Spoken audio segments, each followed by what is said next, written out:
Natural Resources Commission. It is 7:03. So let's begin with roll call. Commissioner Bryan. Here. Commissioner Buttleman. Here. Commissioner Dozer is absent. Commissioner Miller is absent. Commissioner Palzer here. And then Commissioner Redmond. Here. Excellent. And let's move along to the approval of the agenda. Anyone have any additions or corrections for the agenda? Madam Chair, no staff additions or corrections. Excellent. I'll move to approve. Then moved by Commissioner Redmond. Is there a second? I'll second. Oh. Commissioner Bryan seconded. So all in favor of approval of the agenda as submitted, say aye. Aye. Aye. All right, ayes all. And then let's take a look. Agenda item number 4 is the approval of minutes from the Monday, May 17th, 2021 Environmental and Natural Resources Commission meeting.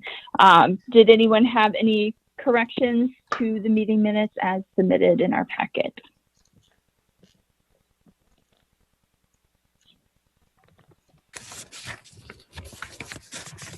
If there are no corrections, is there a motion to approve the meeting minutes from May 17th, 2021 as submitted? Recording in progress.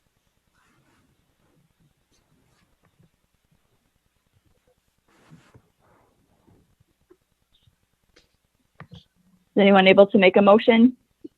I'll move that. That's Commissioner Buttleman made a motion for the approval of the Monday, May 17th, 2021 meeting minutes. Is there a second? I'll second. Seconded by Commissioner Redmond. All in favor, say aye. Aye. Aye. All right, we have 3 ayes, and then I do need to abstain because I wasn't present for the meeting. That takes us to agenda item 5, new business, the tree program update.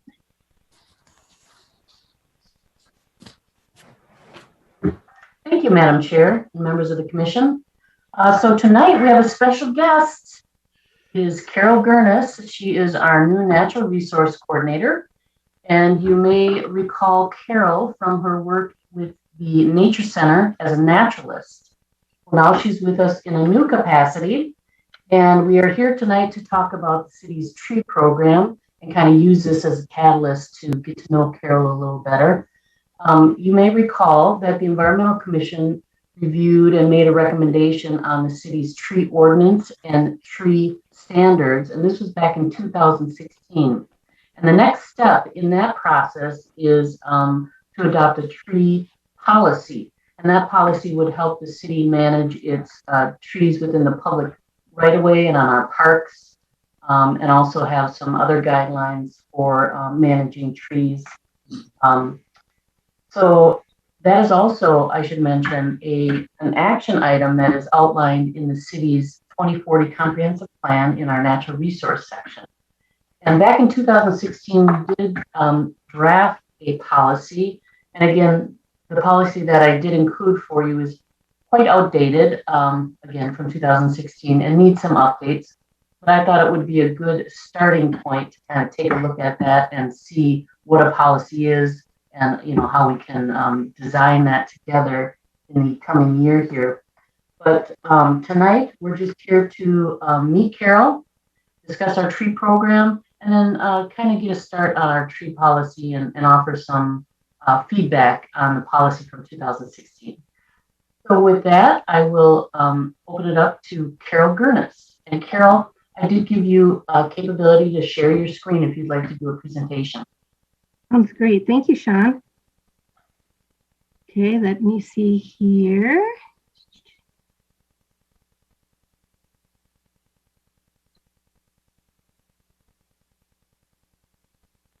And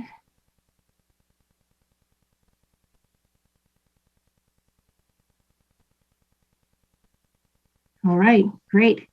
Can everybody see that? All right, sounds good.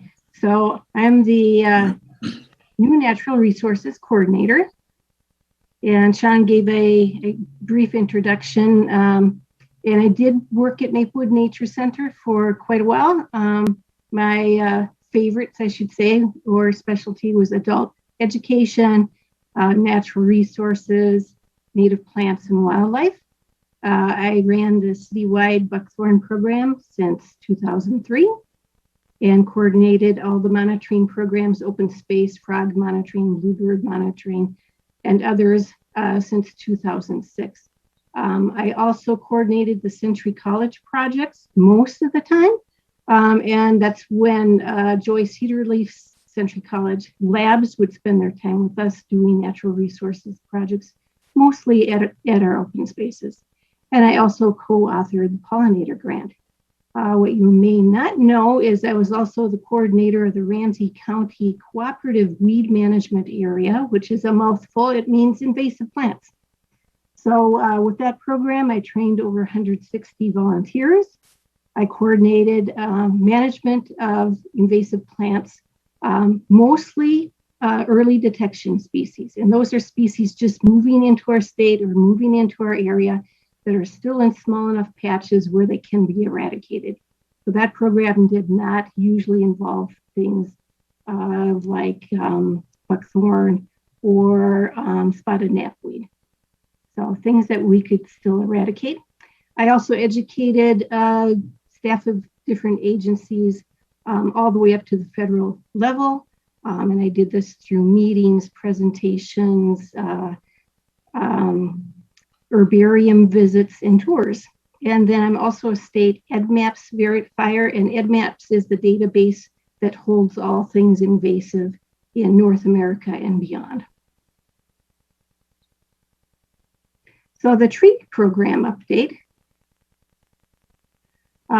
Tree work is done by several departments, so it's spread across a lot of different staff in the city of Maplewood, from Public Works, Parks, and Community Development. We have 2 certified tree inspectors in the city. I'm one, and Lou Cortese is the other in Public Works.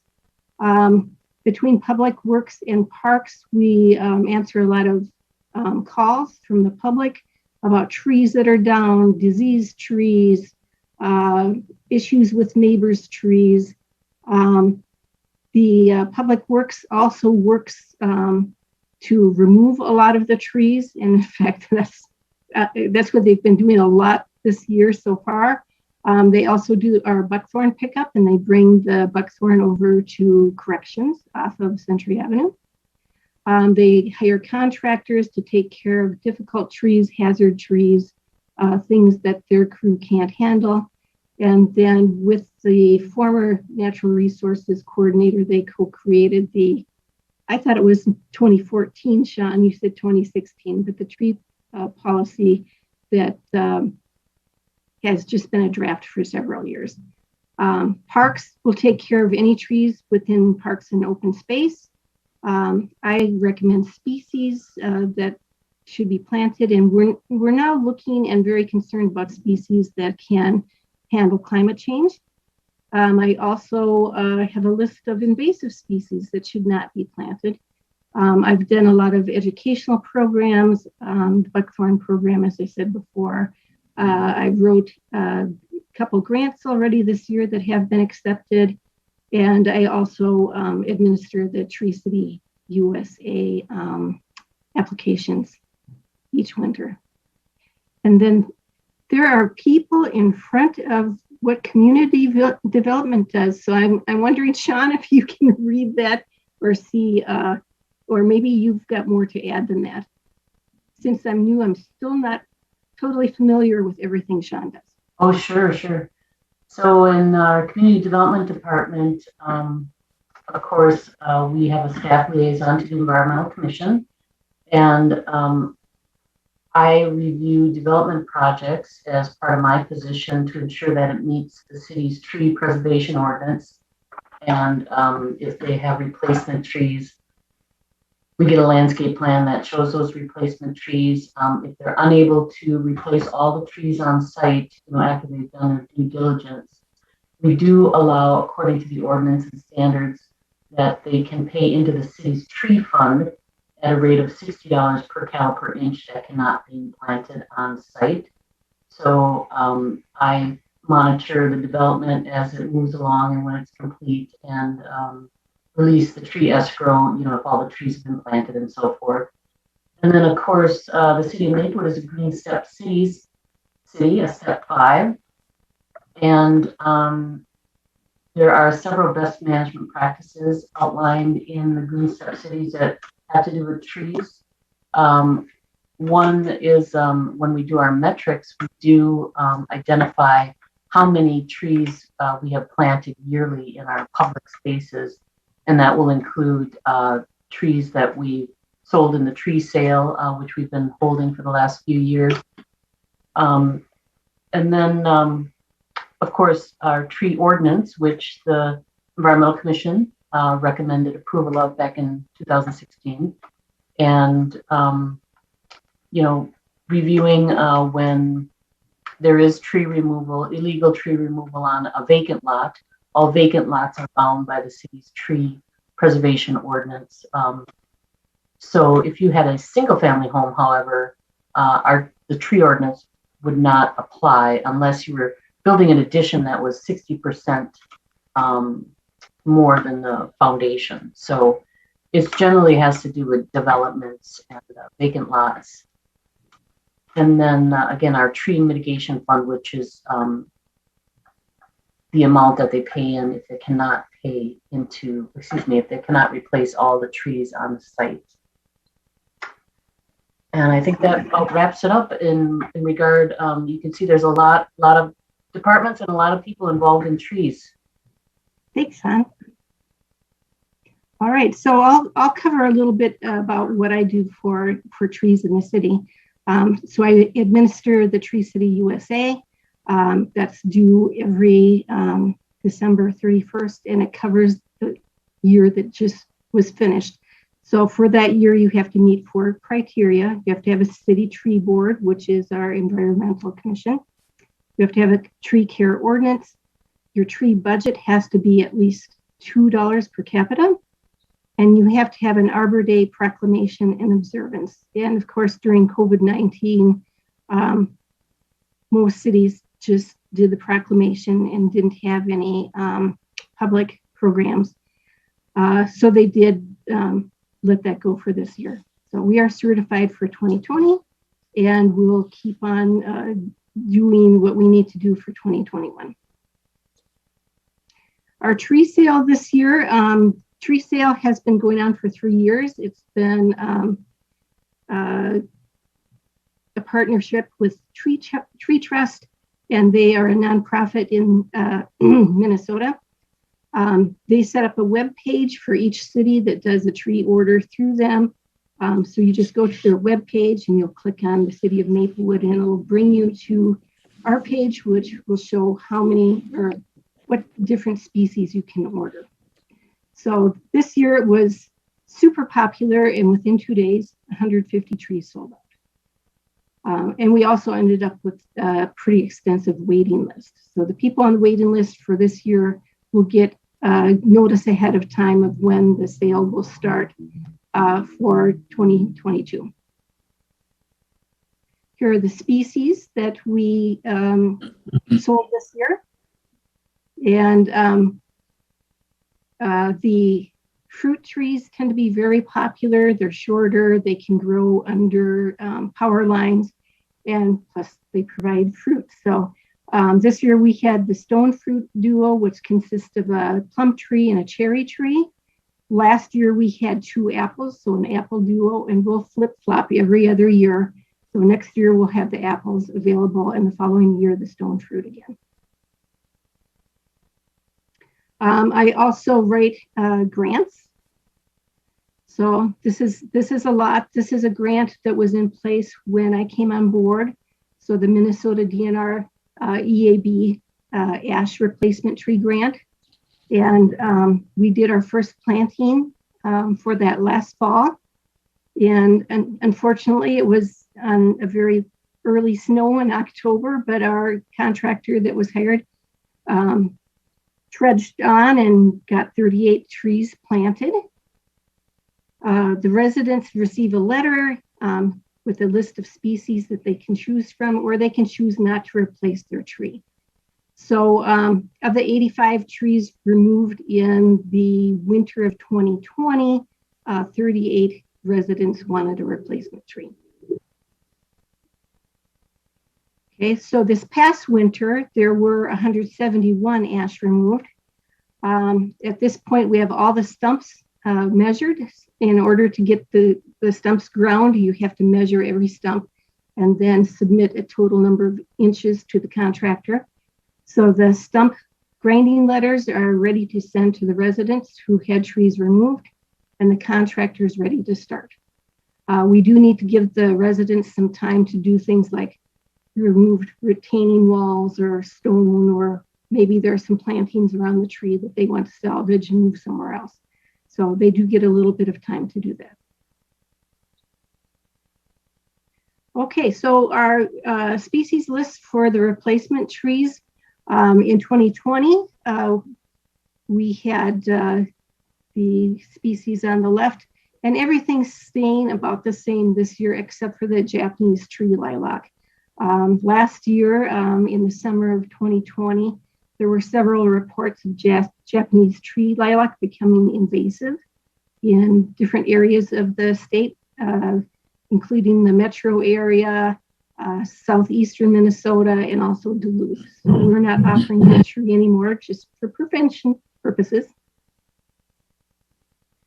Okay, and then I also applied for a new shade tree bonding grant, which also replaces EAB removed ashes. For this grant, it's a little bit different. Instead of focusing on homeowners, we're focusing on residents. So if there's a homeowner that has a tree removed like last year and chooses not to get a replacement tree, then we will offer that tree to another resident in an underserved area where there's big need of trees. Also, the trees that we plant must be native and they have to be climate resilient. All right, another big update that just started this month. The Minnesota Department of Agriculture released some emerald ash borer biocontrol insects. These are very small wasps. You can see in the picture how tiny, and that's one of the big ones.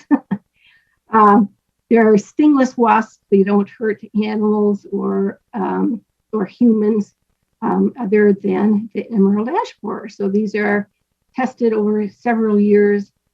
They've been released in Michigan, I believe, since 2008, and they've not been found to cause any problems with any other insects. And they did do the first release. There was a video that was made of that release, and they will continue to release throughout the summer until they get a total of about 4,000 insects released. So educational programs. This past spring, I did Emerald Ash Borer, What Can I Do webinar. There's going to be a tree care and shrub pruning basics class in 2 days, and that is full. We have a total of 40 people signed up and a short waiting list as well. We're going to do a second EAB program this fall because of the change in staff. The first one was delayed until spring. Traditionally, we do those as an open house in the fall. And both of these classes help meet our requirements for our grant and also for our Tree City designation. The citywide buckthorn program. So I missed it last fall. We did have 37 resident pickups and 1 townhome association. And also some buckthorn was removed near the entrance of Fish Creek. So in total, there were 240 yards picked up. That is a little bit less than 2019, but a little bit more than the year before. Any questions?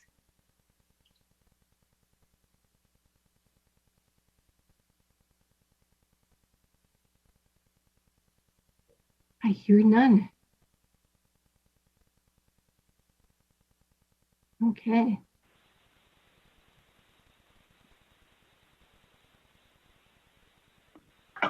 Well, today, Thank you. oh, excuse me, Madam Chair. No, Please I, proceed. you, I was going to you can go summarize. ahead. I was just going to thank Carol for the introduction and for the information, and then kind of see what our next step is from here. You're welcome. So, Madam Chair, of course, we have been working on our climate adaptation plan, and much of the work that we're doing with our trees will directly relate to that. Of course, your commission did look at a tree report, and then we based much of what we've done with climate adaptation and some of those action items on that. So it's a very important work. And again, our next step in our work here with trees would be a tree policy and helping us guide and manage our trees in public right-of-way. So maybe a first question that I've got about that, the tree policy is separate or different than the tree ordinance, right? Like the ordinance is, kind of concerning us residents and what we're able to do. And I suppose there's some overlap with the tree policy as well, but maybe that's more of like a work plan type of document. Am I understanding that correctly? Madam Chair, correct. So it would be a general guide to tree maintenance, planting, trimming of trees on public property, and maintenance and safety concerns involved with healthy and diseased trees on private property. So we, years ago, we had an ordinance that said that you couldn't plant a tree in the right-of-way. And then the city adopted its Living Streets policy back in 2011, which of course encourages trees within the right-of-way. And so when we amended our ordinance, we took that clause out. And so now, what is the policy? For a while there, we were requiring some sort of tree planting permit, to plant in the right-of-way. And, who's maintaining the trees in the right-of-way? Is it that once, with the Living Streets policy, they're being planted there? So coming up with all those details and ensuring that, and that, who's paying for those trees? How are we paying to manage those trees? So it's kind of a real broad-based overview of managing our trees, I guess. And of course, this is a draft. Our Public Works department really have not had an opportunity to review all this, but it's here before you for conversation at this point. And is it specifically attachment 2 that we're looking at, or attachment 1 and 2? And hold on. Yes, so in your Flipping staff pages report, here. correct. We included attachment 1, which is basically a list of everything the city of Maplewood does for trees. And then attachment 2 is that draft policy, which was originally written up in 2016.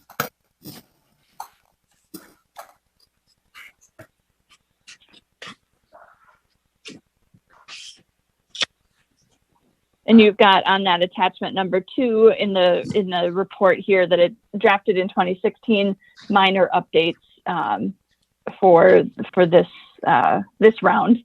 What are you able to summarize what those updates are? Just I didn't highlight those, but wondering what we should direct most of our attention to. I'm sure it was really just we took out some of the old information.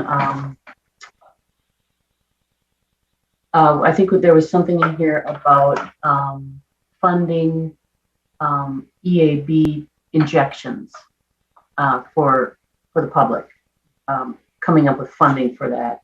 And we do have EAB policy, which outlines that we will not use that type of treatment on trees. So we took that out.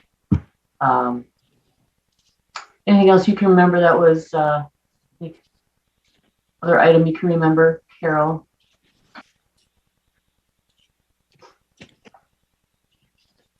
There you go.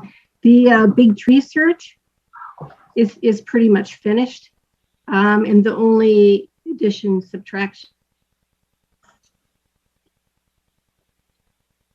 Looks like Carol froze on us there, but that's right. So the Nature Center, they held a big tree search, and people report, and they had volunteers looking throughout the city, and people reporting, trees that were really large, and then they identified, I'm not even sure how many. Once Carol's, oh, you are back now, Carol. Yay. So I was just explaining how the tree search worked, and then how many trees are on that list now, Carol? I don't even know. That is something that the Master Naturalists were doing when we were doing the Master Naturalist classes. So that started as a capstone project for a couple of the Master Naturalists. And I believe there were about 4 to 6 who went out throughout the city and checked. It's been done quite a while, and I have not, I was not the staff assigned to that group. So I have not gone back and taken a look at that yet. And so from what I understand is that those are the trees identified to be the largest trees in Maplewood. And if any of those die, then we would go searching for a replacement. Correct. So in the past, we had the great big pin oak at the Nature Center in the play yard. And unfortunately, there was a wind that knocked a third of that down, and it was determined too hazardous to keep up. So that was taken down. And I don't know if a second pin oak has been found, if there were a number of them on the list and one moved up or not. But that was the state champion pin oak tree. So that was a big loss.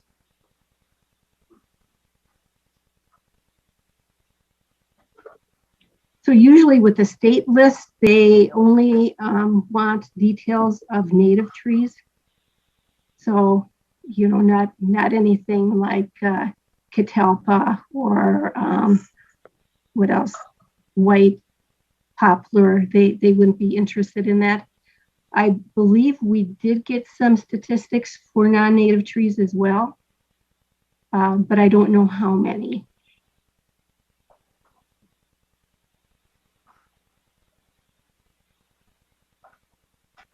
Thanks so much for the update on that. That does make sense timing wise as far as the EAB, the infection treatments that probably was shortly after that the first cases of emerald ash borer were found in the city. So we're kind of still in that it's coming mode, but it wasn't quite here yet as far as that the timing, I believe. Right. And in the meantime, the city adopted a pollinator, not really an ordinance, but a pollinator policy. And part of that was also no injection for public ash trees.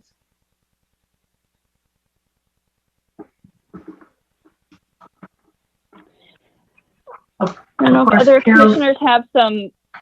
Oh, go ahead, Sean.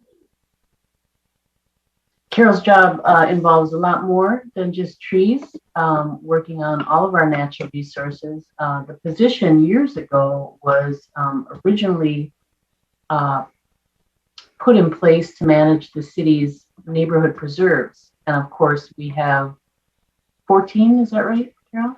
Neighborhood preserves? 14 or 15? 15 with the Nature Center, I think. I think so that's a lot of land to manage and yes, try to bring back to its natural state. And I'm sure after this year we've kind of taken off, probably due to budget constraints, there's a lot of challenges out there. But luckily we've got some good grants. We have Minnesota Conservation Corps working at Fish Creek again. And we also have a Great River Greening partnership for Jim's Prairie, which is in great need of that. So those are very positive.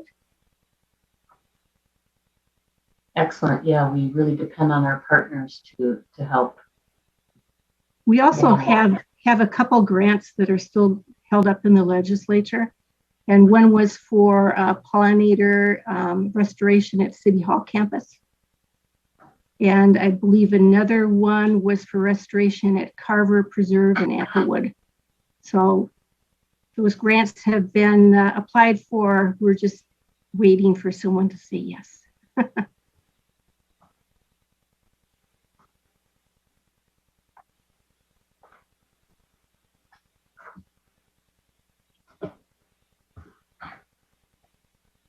Do other commissioners have any questions about the tree policy attachments that were in the staff report? Any questions for staff here?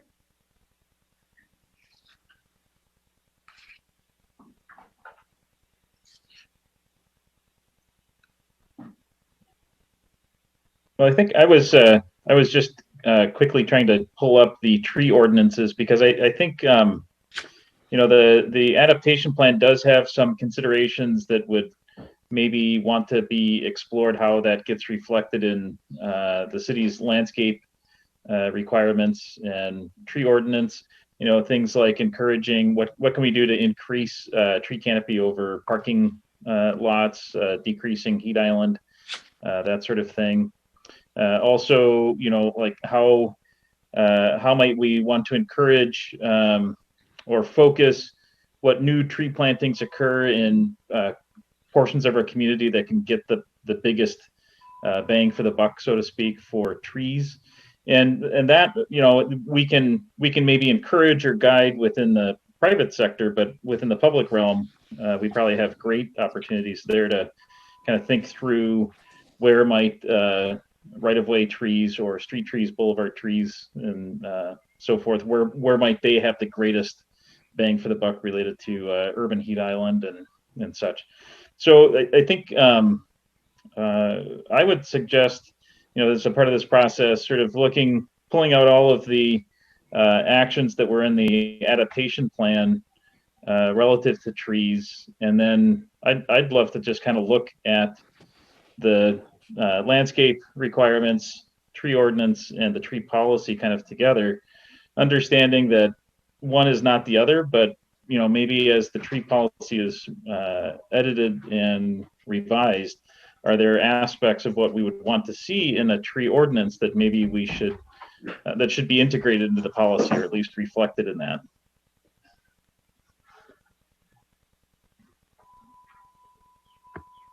I think we're moving that way with this new grant. However, yeah, I think that we do need to pull out those items, and that would be a great starting point. I mean, we can review what was done in the past, look at the climate policy. There's a do not plant list that is in great need of updating.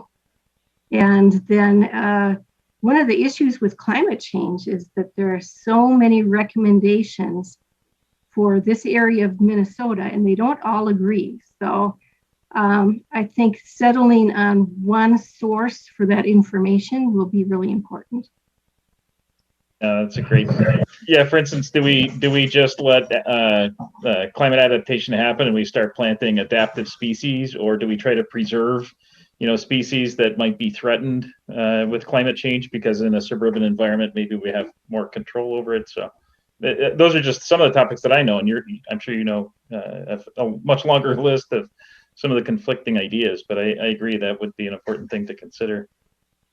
And Madam Chair, we had recently, when we were looking at development, it was actually the North Fire Station that is being redeveloped, and there's quite a bit of tree removal, but the trees that are being removed are considered an invasive species, most of them, Siberian elm.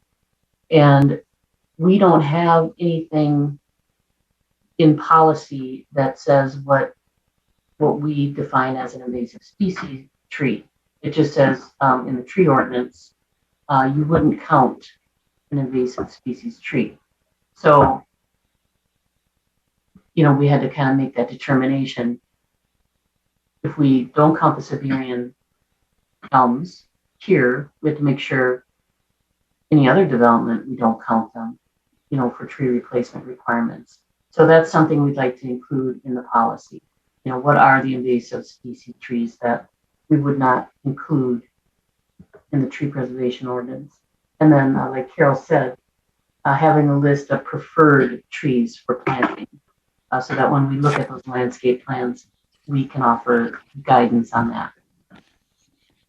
And then this commission, with the help of Commissioner Redmond, of course, he had drafted the tree, and I apologize, I can't remember the exact name, but the tree was kind of a snapshot look at the city's urban forest. Oh, the canopy study? Yes, thank you, the canopy study. And it did outline areas that were most in need of tree replacement, like the neighborhoods. So yeah, next steps, when we bring this back, we'll ensure we include all the action items outlined in that climate adaptation plan that pertain to trees. And, we'll give you better guidance on, we won't just show you a draft plan. We'll explain what it should be doing and how we can accomplish that. But tonight, I just wanted to make sure we all met Carol. She's had a busy first few months here. And she was able to join us tonight. Thanks for having me. Unless the commission has anything else. Thank you. Good presentation. Thank you. Thank you. Yeah, I would like to say too that canopy study was very informative. Maybe in the policy we should also outline how often we do that, especially with EAB. Since I got my tree inspector certificate, I just see sick trees. They stick out like a green thumb, and it's it's not to the point now that we really should panic, but I think 10 years down the road, we really should have an idea of where we need to do some replacement. Absolutely. That's one of the Green Step City's best practices too, is doing that study and keeping it updated. Yeah, and I think there's a little crossover with Tree City USA, because they also now have what's called a growth award. And with the growth award, you can get points to, for different extra steps that you take beyond the normal recognition. Oh. We like extra credit, don't we? We've just reached the top in everything. Well, thank you, Carol. Yeah, I think I was just going to say that's a really good point about updating that tree canopy study. It is becoming, I think, pretty noticeable, the absence of those ash trees, as well as the diseased-looking trees that you notice just driving around, walking around.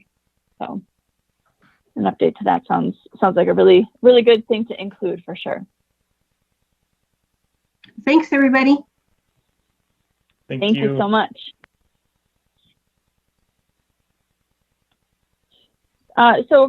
Thinking about this agenda item, I know that discussion was the thing that was needed. Did we kind of get through what we needed and have, Sean, you mentioned some items that you'll bring back as far as kind of next step for us. Are there any other items that you needed to know from the commission before we move on to the next agenda item? I think we covered it all. Thank you very much. Excellent. Alrighty, so that takes us to agenda item number 6, is unfinished business. So we're talking about the Mississippi River Corridor Critical Area Outreach efforts. Thank you, Madam Chair and members of the commission. So you know that we have been working on this since November of last year. The commission has recommended approval of an amended Mississippi River Corridor Critical Area Ordinance, as well as a new slope ordinance. And of course, in Maplewood, our MRCCA area, it's about 145 acres, and it is located south of Carver Avenue and west of 494 generally. And within that area, there's about 35 single-family homes that are located along Carver Avenue and Dorland Road and Overlook Circle. And then the remaining parcels are all open space with our Fish Creek Neighborhood Preserve as well as Ramsey County open space. So we are required to update our MRCCA comp plan #1 after the rules have changed with the state back in 2017. And we did that so our 2040 comprehensive plan includes an updated MRCCA chapter based on those new rules. And then now the next step is the updates to the ordinance. And with that draft in place, we would like to notify the public that #1, we're looking at that, and here's why, because of the rule changes from the state. And of course, we want to preserve that area. And then in particular, do a kind of a direct mailing to the 35 residents. And really, I don't think anyone will be impacted too much unless they were to demolish their home and rebuild. And maybe about 18 of those we have determined we're closer to that bluff impact zone, which has a requirement of 100-foot setback. And some of those are as close as 40 feet to that bluff impact zone. But with the non-conforming language and allowing extension of decks and things like that, or lining up the home next to the, so they're all in line, it has some flexibility for the homeowners when they're doing some additions and so forth. So again, maybe the biggest impact would be is if we were to see a home demolished and rebuilt. They might have to get a variance to build that close to the bluff impact zone again. So I included for you some outreach material, kind of a generalized article that I want to include in the July Maplewood Living, and then a letter that would go out to the residents. And when I did submit that article, our communications department told me, even though it's only 3 little paragraphs, they tell me that the public probably doesn't need to know all that. Okay, so I've got to narrow it down a bit. Maybe you can help me with that. And then again, the letter, it has like 4 paragraphs, and whenever you receive a letter from the city with 4 paragraphs, you might get nervous. So I would appreciate your comment and feedback on those materials that I plan to send to the public. And then regarding the timeline, so this month I'll be working with the DNR and sharing with them our first draft of the ordinance for their review. And then in July, we'll do that public outreach. And then in August, the commission will review any public comments that we receive, any comments from the DNR. We'll bring it to the Planning Commission and City Council to update them. And then the final review will be in September, where we have to hold a public hearing with the Planning Commission and then final approval by the City Council. So it's in time to submit that by our deadline, which is October of this year. So with that, I'll turn it over to the commission for any comment and feedback you have on that outreach material. Thank you so much for the introduction. Good to know what we have got on our to-do list tonight. I guess kind of thinking about the timeline that you mentioned at the end there, seems like things are speeding right along. We're, kind of going through and nitpicking for a while as we pulled that together, but nice that we're at that draft status. Be curious to find out what feedback comes back from the DNR. But nice to see that moving forward to, public comment steps, going to the Planning Commission and then moving forward from there. So always nice to know when we're kind of getting to the end point of that. So that's good to get that update. And then maybe let's kind of take a look at the information that you had submitted as folks were, or commissioners, as you were reviewing the information for tonight's meeting. Did you have any edits or suggestions for I believe attachment 2 is the article for Maplewood Living. Is that correct, Sean?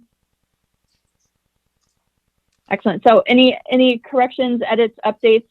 You've been given the direction to pare that down. So I didn't realize that beforehand. Otherwise, I maybe would have taken a little bit closer look and a red pen to it. Commissioners, any comments or feedback on that article?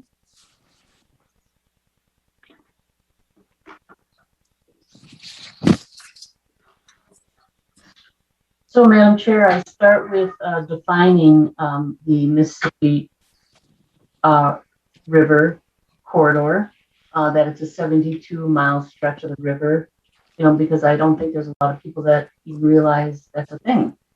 And then I note that Maplewood, while we're not on the banks of the river, there are 145 acres of land located within that corridor, and I identify where that is. I specify that 75% is open space and includes Fish Creek, and the remaining is rural low-density housing with 35 single-family homes. And then it talks about the state rules and local MRCCA plans and zoning regulations have been in place since 1973 to protect the natural resources in the corridor, so people don't think, what, a new ordinance, because this has been around since 1973. And then it talks about the DNR adopting the new rules. It requires local governments to update the plan and ordinances. We updated our comp plan in 2040, and then the next step is the ordinance. And it talks about the ENR Commission reviewing the ordinance and proposing amendments. And then it gives them, I guess we need to have some sort of ask, is what I've been told. What are you asking the public to do? So I guess we'll be asking them to give us comment and feedback on the ordinance. So that's kind of a summary of that article. So if they're asking you to shorten this, or they feel like it's too much or too complicated of information, I'm assuming that means you don't get like a graphic or a map that could show the area instead of defining it with a paragraph. Like thinking, yes, that probably they prefer that, I'm sure. I'm thinking that middle paragraph and some of the information in the top paragraph could be broken down into bullet points instead of reading as a paragraph. That might be, a bullet point to say 75% of the land is open space, parentheses, including Fish Creek neighborhood preserve, and then remaining 25%, 35 single family homes. Do we need to say that they're, I don't know, actually that would be helpful, I think, to keep the streets in there. But do we need to say that it's rural low density? Is that important to people? That might be able to be taken out. I wonder if people would be like, we have rural areas? Like, this doesn't matter to me. I'm not in a rural low density area, but I think maybe just the streets would help people to know where it is if they're in that area, or if they've been to Fish Creek, they kind of understand that little bit more open feel to the land that's down there. That might be able to shorten that up a little bit to kind of pull out those important facts that we're needing to communicate to them. The history of the ordinance as well, has been in place since 1973, just kind of right out in front as far as people being able to understand that it's not new, but that we're amending it slightly to update it to today's guidelines. I agree with all your comments. You are clearly a highly skilled editor. So I think exactly what you're saying is totally perfect. It can skinny up that middle part there and make it very simple and still keep the content. this is always the issue with my writing is I'll write forever and then I need to edit it down and it's really hard. So I've been able to, kind of glean some tips from other people who are able to write in a very short, concise, effective manner. So it's not my natural skill set, but I had to take a really, broad stroke to a lot of the things that I've written over the years. So that's helpful. Hard lesson. It's funny how the communication people, they want you to communicate in less words. I don't get it. Our attention spans are just so low these days, like all of us, we're just looking for what do I 145. what's the headline? Yeah. What was Twitter, like 140 characters to start? They did expand that a bit, but yeah, what are the little like sound nuggets that you need to pull out? Communications people earn their keep with that. More visuals, less words. Bullet points, kind of pulling out those details. And I don't need to sit and define where it is. A map will do. And then our ask will be, what do you want to hear from the public? As an environmental commission, making a recommendation on the ordinance.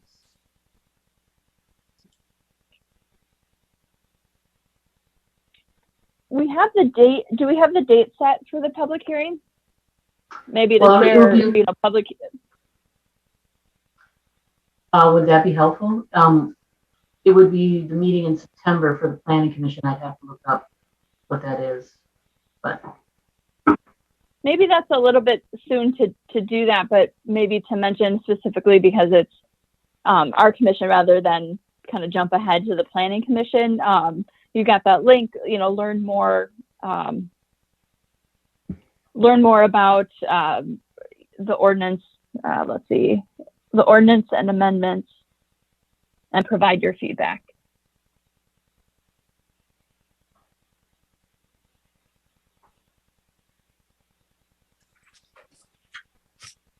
So I could kind of shorten that sentence. If you are interested in learning more about the cities,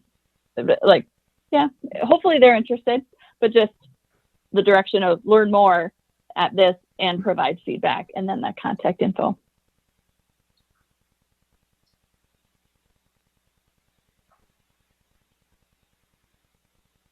And then on the website, we'll have obviously more information, a link to the DNR site, which, goes into great detail about the MRCCA.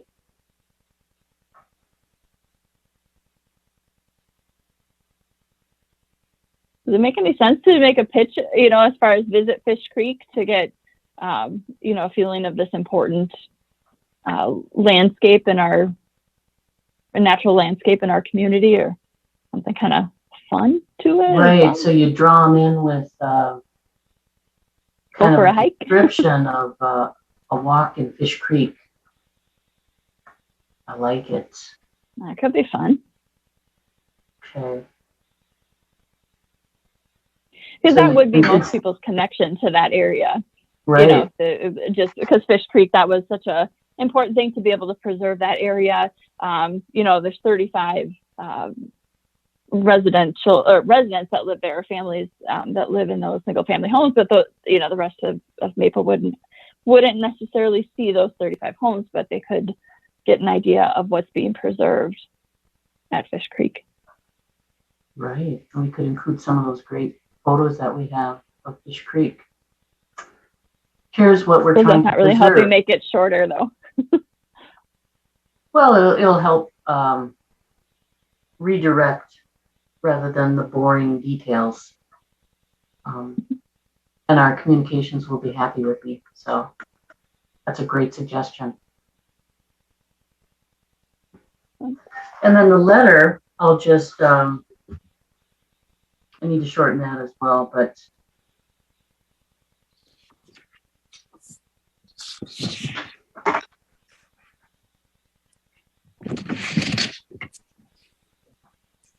I probably should include some of the major changes,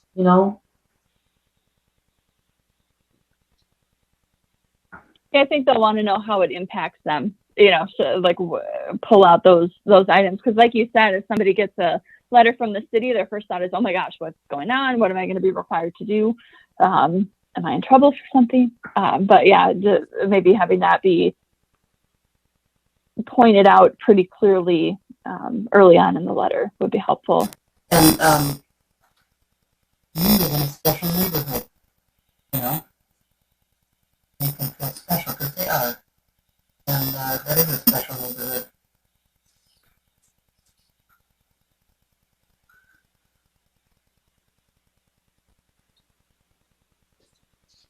Yeah, I think personalizing it would be helpful. Like it is, I mean, it's very informative as it is. It's very factual, but I think people would have to read this 2 or 3 times before they figure out like what am I supposed to do? What's going on here? Like are you imposing new restrictions on me? Do I have to do something different with my land?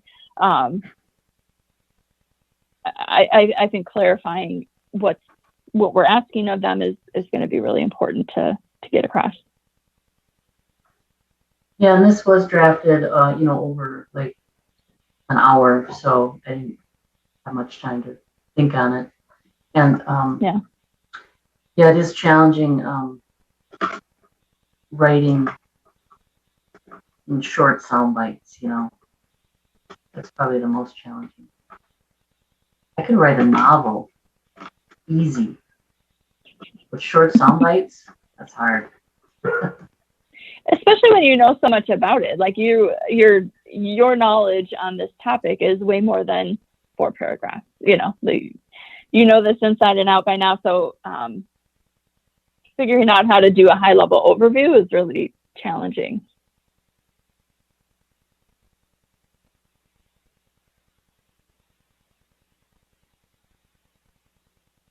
Well, thank you so much for your feedback on that. Again, that'll be included in our July Maplewood Living, and then I'll mail this out in the next week or 2. I'll make sure and work with our communications department and include all your key points here. Fantastic, thank you. So visitor presentations and commissioner presentations are the next 2 agenda items that we've got. We don't have any visitors this evening. Well, we had a visitor involved with the tree program update, but we didn't add anything to the agenda items there. So that brings us to staff reports. So Sean, if you'd like to dive into those. Thank you. I have quite a list here. I just wanted to update you on some exciting things that are happening. So the climate adaptation plan was adopted by the City Council on May 24th. So great work, environmental commissioners and Commissioner Redmond, who led us through that process. And, now the fun work, now the real work begins, of course, implementation. And we're coming up with a plan on how best to do that to ensure that we're looking at this, the action items as we're drafting our budget, as we're looking at our capital improvements, coming up with something that we can include in our strategic planning process, making sure we have, the key departments and staff looking at this. So it's not just a plan that, we put on a shelf and it collects dust. And then we hope to begin the next step, which would be the climate mitigation planning process. So just wanted to give you that update, and you'll be hearing more about that soon. Then I wanted to update you on Waterfest and share with you some fun photos. So Waterfest began on Saturday, and it is a 9-day event. It's a self-guided event this year due to COVID. And we brought before the Environmental Commission, please give us some suggestions on doing a booth. And Commissioner Bryan is seen here, and she was worked very diligent on this booth, came up with all the materials, worked with the DNR to get the handouts. But we're focusing on one of our climate adaptation actions, which is doing education and outreach on invasives. So we chose to look at aquatic invasive species, and we identify kind of some of the 6 key invasives that you'll see in our lakes. And then, of course, to draw them in, you always want some sort of game for the kids. So here you'll see our lake invader toss. And Commissioner Bryan actually sowed and created the native and invasive species that you see there. And so, of course, the natives go back in the lake and the invasives go in the trash. And then when you're done, you put it all in that little boat that Commissioner Bryan created. And there's little prizes up on the table. We have some tattoos, things that the DNR gave us. So if you're want to get out to see that, again, it's 9 days, and you'll just be walking around near the pavilion. It's not in the pavilion; it's held outside, and there's all sorts of different organizations that are participating. So it's a fun way to get out and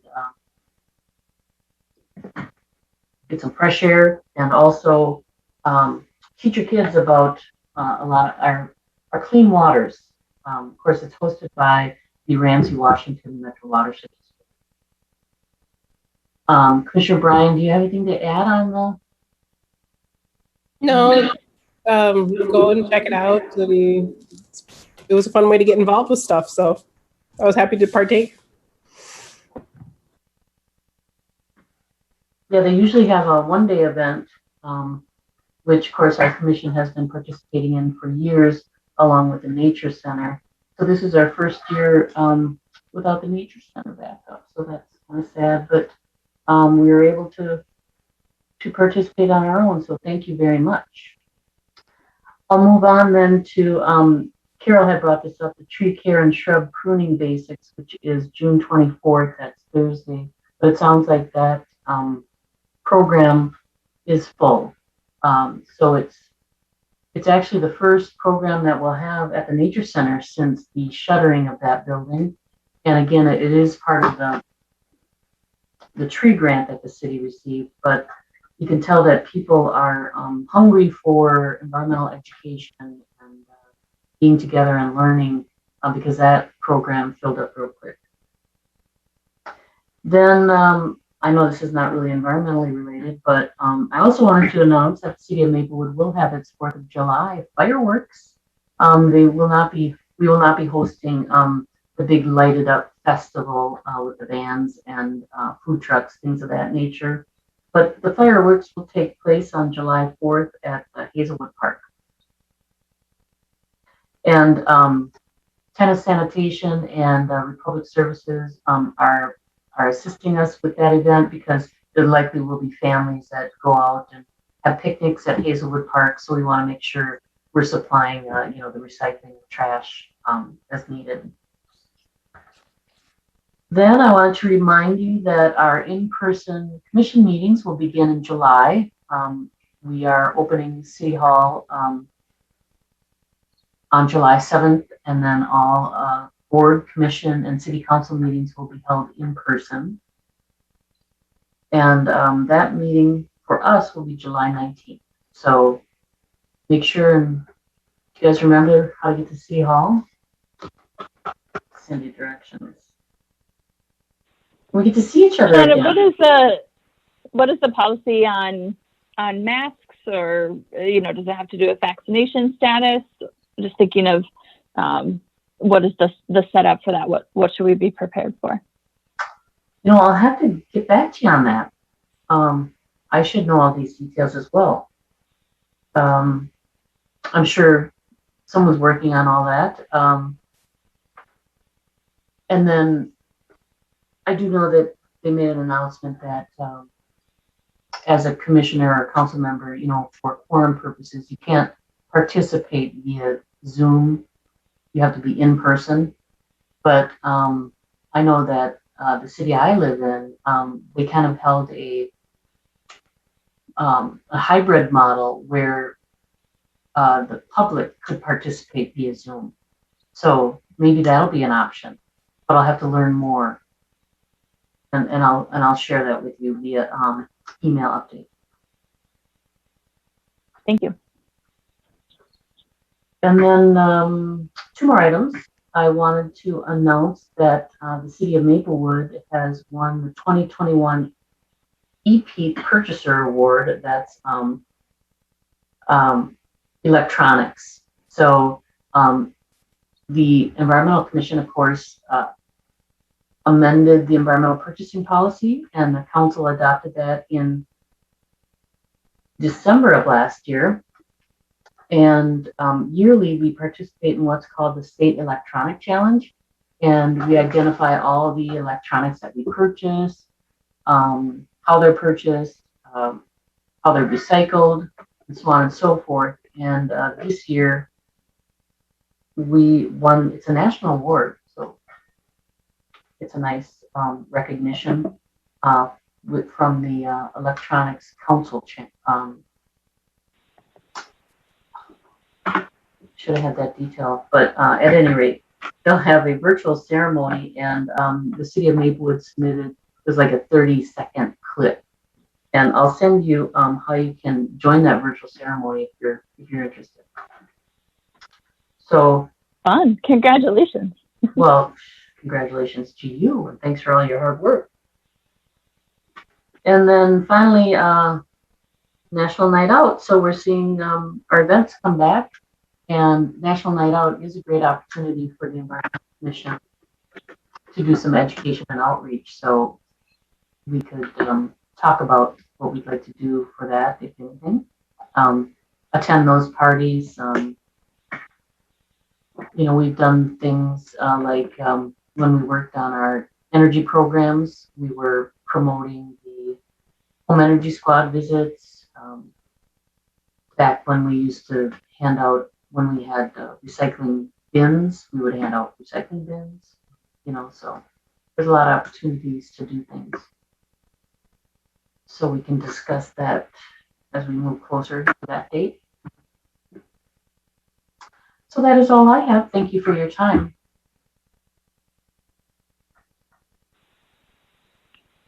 Thank you so much.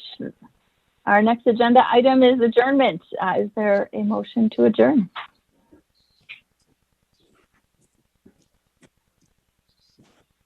Okay, I'll move. Motion made by Commissioner Redmond. Is there a second? I'll second. Seconded by Commissioner Buttleman. All in favor? Say aye. Aye. Aye. All right, ayes all. It is 8:11, and we're ending tonight's meeting. Thank you, everybody. Great. See you next month in person. Thank you. Good night. Have a good night.